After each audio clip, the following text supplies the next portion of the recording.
Christopher Paul Jones here, phobia specialist.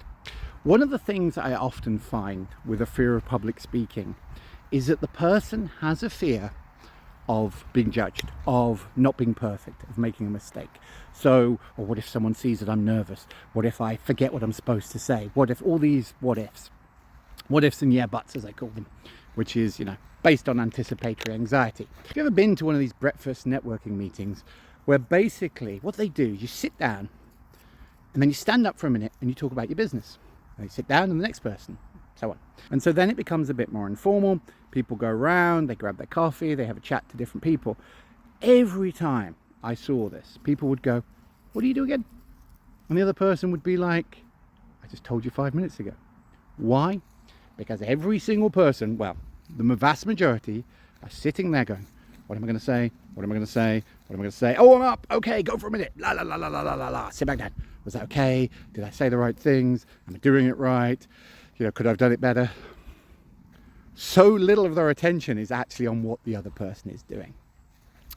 And so we often think that. We often think that everyone's staring at us and looking at every micro muscle movement, every possible mistake, when people are actually easily distracted. I mean, I've been talking for about maybe a minute, and I'm sure I'm really interesting, but I bet you if you've got another device there, you start checking it, you start doing other things.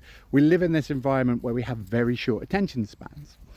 And you could be the most dynamic, most interesting, most fascinating speaker on the planet, and even then, if you're really inspiring people, they'll go, "Oh yeah, that's really interesting. That reminds me of that thing I really should do." La, la, la, la, la. Oh, they're still talking. I've missed the last 10 minutes of their speech. And so it's important to realize that no one is paying as much attention to us as we are. There's a very little difference between paranoia and arrogance. We both think we're way more important to other people than we are. And that's the other thing. In our own head, things always seem worse. Often, we talk to ourselves how we wouldn't talk to our worst enemy. And if you've ever sort of dropped a glass on the floor and it's shattered, often you think, oh, it's almost like slow motion. You think, oh, I could have grabbed that. Why didn't I? Because when you're in nervousness, when you're in fear, when you're in some form of shock, things slow down. And so if you're speaking, especially if you're already worried about speaking, and then you forget what you're about to say, if you were to watch that on video, it would probably look a lot different than in your head, because in your head you're going, "Oh, I paused, I forgot what I was going to say. Oh, now everyone's looking at me. Oh, la la la."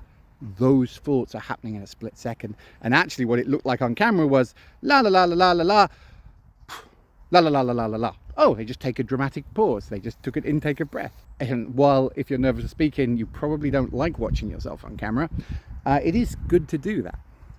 Now, a lot of things out there deal with the technique of public speaking.